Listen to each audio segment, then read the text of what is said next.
Machine যদি race হয়ে থাকে তো সেই মেশিনটাকে টুইনিং করার মতো একটা প্রসেস আছে।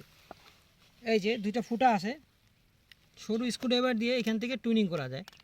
এই যে এখানে দুইটা তেলের নাট আছে তেল চাপানোর জন্য। তো বিষয় হলো আমার মেশিনটা একটু রেস হয়ে আছে, সেটাকে আমি টুইনিং করব। হ্যাঁ, আগে এখন একটু স্টার্ট দিয়ে মেশিনটা দেখাচ্ছি। সুইচ অন করলাম।